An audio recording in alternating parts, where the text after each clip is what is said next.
انا مش هقولك في الفيديو ده ان انت تسيب شغلك وتاخد مخاطرة، لان اكتر قرار ساذج ممكن تاخده ان انت تسيب شغلك وتقطع مصدر دخلك الوحيد بدون خطة محسوبة. انا اخترت مجال شغلي وانا في الكلية وكنت مبسوط جدا في اول 3 ل 4 سنين. بعد كده الموضوع بدأ يبقى ممل بشكل كبير، بأدي نفس المهام تقريبا، كنت بتعلم حاجات كتيرة وكده، ولكن كان في ملل من ان انا اروح الشغل في ميعاد معين. كمان فكرة ان انا بعد سن معين مثلا ال 40 وال 50 هبقى مضطر ان انا انزل الشغل، اروح في وقت معين، اجازاتي لازم يتوافق عليها. الموضوع بالنسبة لي بعدين مش هيبقى كويس. انا تمام في المرحلة دي ان انا شغال دوام كامل، ولكن فيما بعد الموضوع هيبقى مؤرق ليا شوية. اللي هقوله في الفيديو ده مش معناه ان انت لازم توافق عليه او ان هو هيتماشى مع كل الناس. انا بتكلم عن تجربتي الشخصية، وتحديدا للناس اللي هي حاسة انها مخنوقة من دوامها الكامل. ساعتها بدأت اكبر الموضوع في دماغي اكتر. بصراحة دخلت نفسي في مرحلة قلق معينة ان انا لازم احل المشكلة دي. جربت ان انا اغير الشغل ورحت على شغل تاني بيديني فلوس اكتر، ولكن فضلت نفس المشكلة، وهي ان انا كنت مضطر اوافق على دوام لساعات عمل طويلة، ان انا اشتغل اوفر تايم، والوقت ده ما كنتش بتحاسب عليه بصرف النظر عن المرتب كان كويس وما كانش عندي مشكلة في الفلوس. بس فكرة ان انا ملتزم بعدد ساعات معينة وان انا لازم يتوافق على اجازتي، والموضوع ده هيفضل قائم فيما بعد.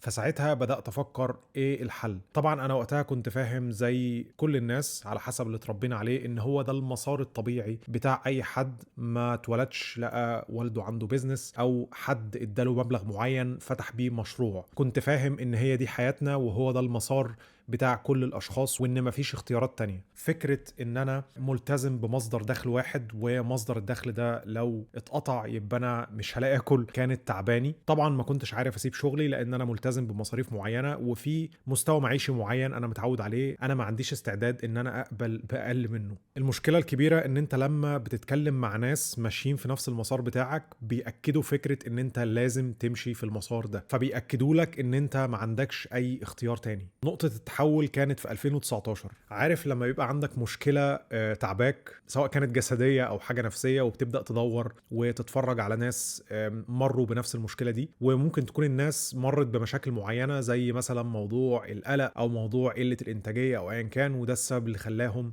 يتابعوني. فانا بدات ادور، بدات اقرا كتير، لحد ما وقع قدامي فيديوهات زي فيديوهات بتاعت دان كو وكذا حد تاني بيتكلموا عن الوان بيرسون بزنس، او ان انت تعمل عمل خاص بيك يكون انت الشخص المتحكم فيه بشكل كامل. وادركت ان في اختيارات تانية، مش هو ده المسار اللي انا لازم امشي فيه. قريت جملة في كتاب فلو فتحت عيني شوية على الاختيارات التانية. بيقولك لما بتكون بتأدي وظيفة معينة أو بتقوم بمهمة معينة، والمهمة دي فيها قدر كبير من الصعوبة أو صعوبتها بتتخطى قدراتك بشكل كبير، ساعتها بتحس إن الحياة صعبة، وبتحس ان انت متضايق، بتحس ان انت تعبان نفسيا، لانك بتقعد تبذل مجهود كبير جدا وما بتلاقيش نتيجة ملموسة تجاه المجهود بتاعك. وعلى العكس لو كنت بتأدي وظيفة معينة او مهمة معينة وكانت الوظيفة او المهمة دي سهلة جدا مقارنة بقدراتك او السكيلز بتاعتك او المهارات بتاعتك، ساعتها بتحس ان الحياة مملة، بيبقى الموضوع سهل جدا. فالفكرة ان انت تلاقي وظيفة او حاجة معينة او مهمة انت شغال عليها تكون فيها قدر من الصعوبة،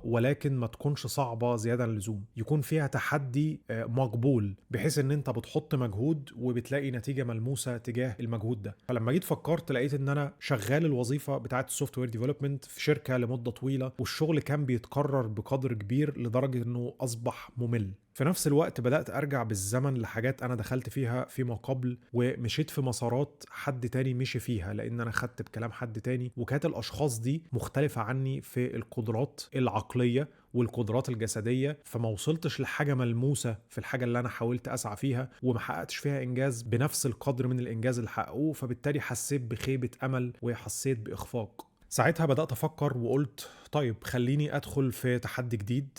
أنا كنت بتمرن بقالي سنين طويلة، بعمل دايت وكده، ولكن عمري ما دخلت بطولات. ففي 2019 قررت إن أنا أدخل بطولة، وقلت خليني أعمل بالمفهوم ده، أدخل في حاجة تكون فيها تحدي ما بس ما تكونش صعبة عليا كتير. أنا طبعا كنت حابب إن أنا أدخل في الوزن المفتوح، كمال الأجسام الوزن المفتوح.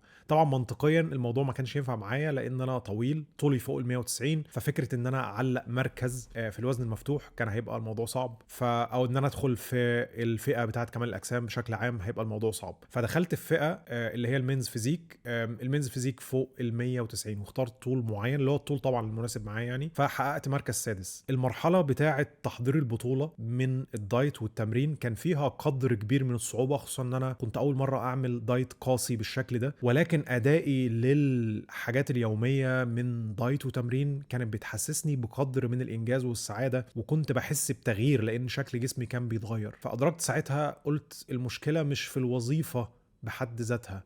ساعتها كانت الوظيفة مش مملة زي قبل كده، ما كانش عندي وقت او فراغ ان انا افكر في كم الملل بتاع الوظيفة. ساعتها بدأت أفكر في تحديات تانية، يعني كنت بأدي شغلي زي ما أنا بروح الشغل في معادي وبأدي شغلي في دوام الكامل بشكل طبيعي، ولكن فكرت في تحديات تانية زي موضوع مثلا ان انا دخلي مرتبط بمصدر واحد وهو الدوام الكامل. ففكرت ان انا ابدا احاول اطلع فلوس من الحاجه اللي انا عندي خبره فيها وهو الفتنس مثلا، او ان انا ادرب ناس اونلاين. واجهتني صعوبات طبعا في ان انا الاقي عملاء وان انا اقنع الناس انها تدخل سيلز كول معايا او مكالمه علشان اقنعهم بالبروجرام بتاعي، خصوصا ان البروجرام ده كان فوق ال 200 دولار. ففكره ان انا ابيع حاجه اونلاين ب 200 دولار مثلا الموضوع كان صعب يعني، لاني انا مش متعود على كده، والسيستم اللي انا اتربيت عليه مش معودني اصلا على كده، ان انت تجيب فلوس اونلاين وحد يحول لك وانت قاعد في بيتك. الموضوع كان صعب شويه ادراكه يعني. بدات ان انا اتعلم ازاي اعمل اوتريتش، ازاي اعمل بروفايل بشكل كويس، ان انا ادخل سيلز كول واقنع الناس بالبرنامج اللي انا عايز ادخلهم فيه. ساعتها بدات ان انا ابيع. ساعتها الدوام اصبح ممتع جدا.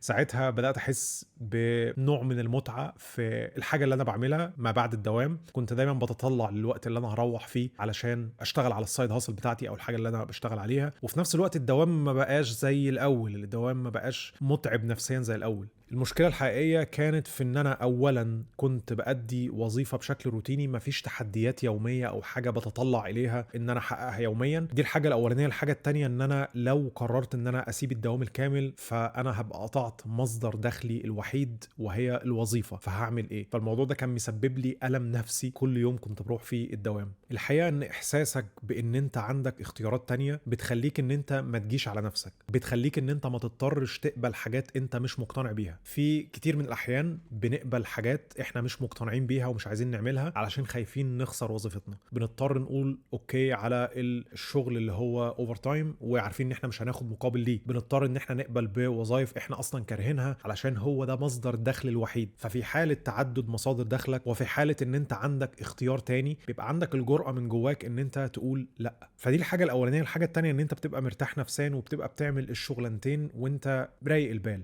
طيب لو انا حاسس ان انا مخنوق من دوامي الكامل، طيب اعمل ايه؟ نصيحة رقم 1، ما تسيبش شغلك. في حالة ان انت ما عندكش مدخرات او مبلغ من المال ممكن تتسند عليه وقت ما تسيب شغلك، فساعتها اجل موضوع ان انت تسيب شغلك او ما تسيبش شغلك دلوقتي خالص. الفكرة كلها ان انت لو قطعت مصدر دخلك الوحيد هتحس بحالة من القلق ممكن تأثر على ادائك في الحاجة اللي انت بتحاول ان انت تكبرها او تشتغلها بشكل كامل.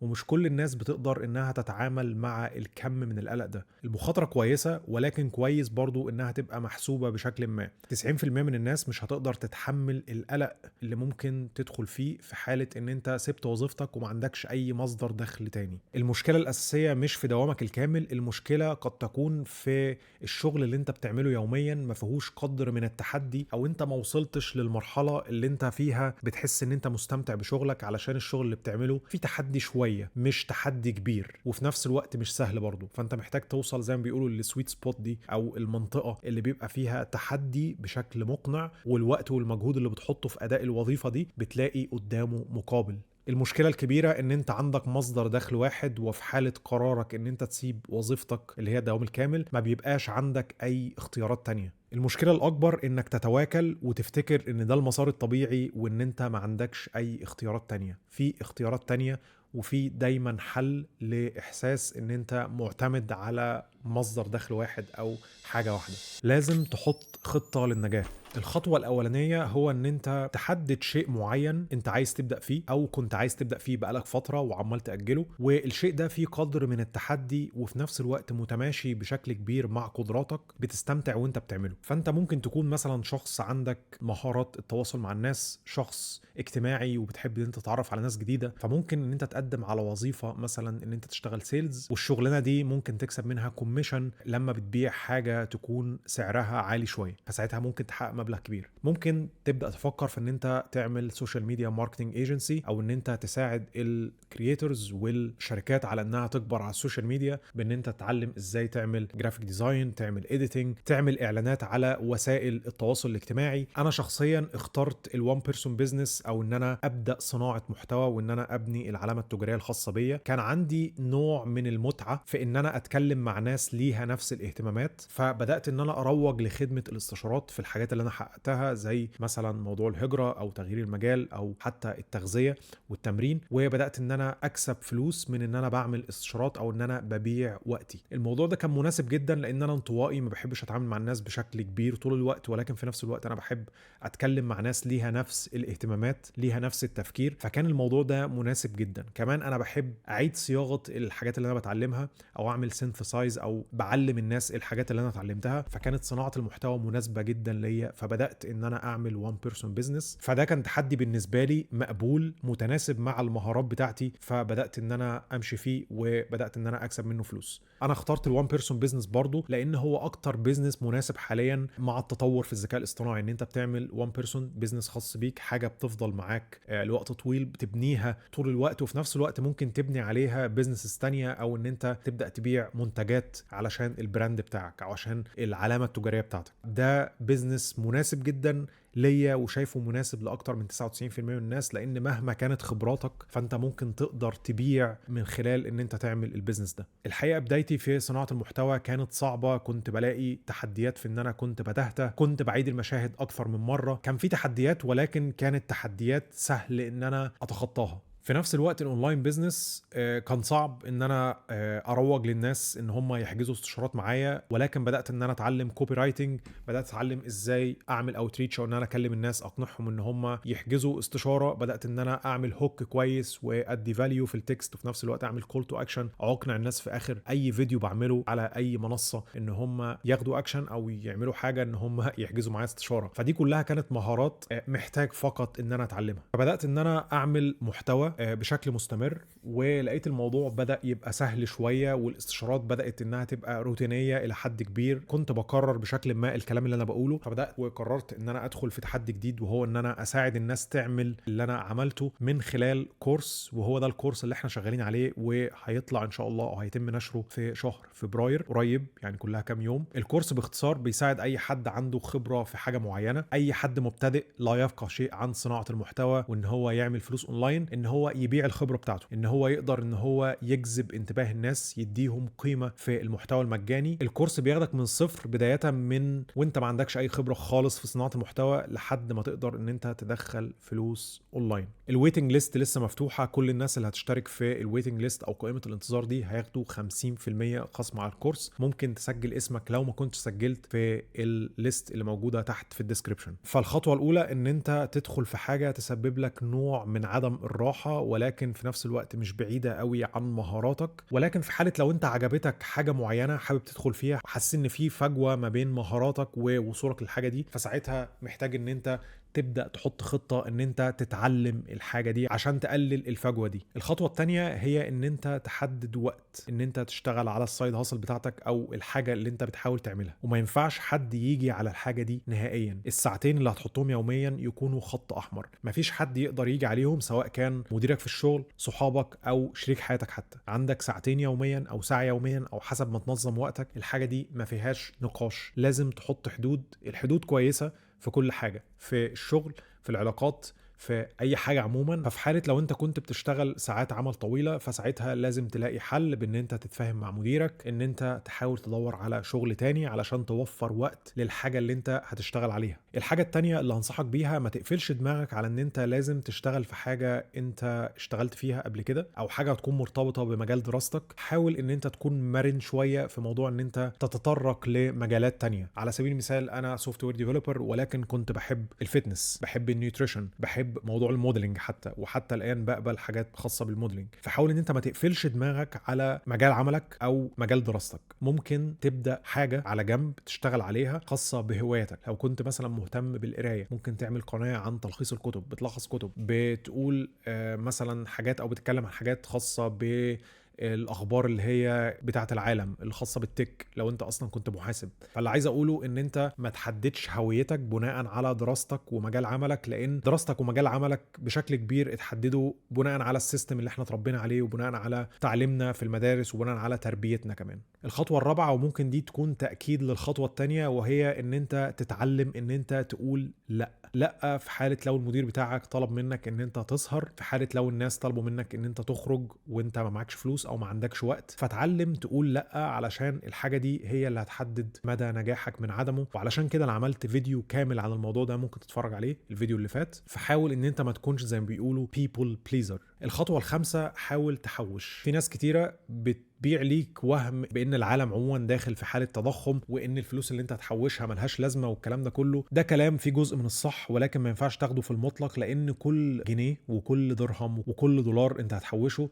هيساعدك ان انت يبقى عندك مرونه، وهيدي لك راحه بال في حاله قرارك بان انت تسيب وظيفتك اللي هي الدوام الكامل وتعتمد على البيزنس اللي انت بداته بشكل كامل. فحاول ان انت توفر على قد ما تقدر في حاله ان انت لو قررت تسيب وظيفتك اللي هي الدوام الكامل. لانك اعتقد ان انت في مرحله معينه وانا في مرحله معينه هنسيب وظيفتنا اللي هي الدوام الكامل، لان احنا هنبقى محتاجين وقت ان احنا نكبر البيزنس بتاعنا. لان دي حاجه شقانه، لان انت بتتعب وبتشتغل على حاجه بتاعتك، مش بتشتغل على حاجه بتاعت حد تاني. ففي مرحله معينه ممكن تقرر ان انت تسيب شغلك. فلما يبقى معاك مبلغ في البنك او مدخرات لمده 6 شهور، سنه او اكتر من سنه، يبقى احسن كمان. هيبقى عندك راحه بال، وهتقدر تشتغل على السايد هاسل بتاعتك او البيزنس بتاعك وانت بالك رايق. فحاول تدخر، ما تسمعش كلام الناس اللي هو الدنيا في تضخم واصرف وعيش حياتك، محدش عايش لبكره والكلام ده. لا يعني حاول انت تستمتع، والكلام ليا طبعا تستمتع مفيش مشكله، ولكن في جزء من دخلك تحاول ان انت تحوشه كل شهر، لان الفلوس دي هتساعدك ان انت تاخد الخطوه وان انت تسيب شغلك اللي هو الدوام الكامل فيما بعد. فدي الحاجات اللي انا بنصح الناس انها تعملها. دي الحاجات اللي انا ادركتها بعد 11 سنه شغل، او 12 سنه دلوقتي كمان، دخلت في 12 سنه. فدي الحاجات اللي بنصح الناس انها تعملها. اتمنى التوفيق للجميع، وربنا يناولكم كل اللي في بالكم. تذكير سريع، في نيوزلتر ممكن تشترك فيها بشكل مجاني خالص. انا ببعت كل اسبوع او كل 10 ايام حاجات معلومات بشكل مجاني. كمان بوافي الناس باي عروض، بيبقوا اول الناس اللي بيعرفوا، الناس اللي هي مشتركه في النيوزلتر. فممكن تشترك في القائمه البريديه او النيوزلتر من اللينك اللي في الديسكريبشن. وان شاء الله اشوفكم في الحلقه الجايه الاسبوع الجاي. كان معكم احمد الحديدي. السلام عليكم.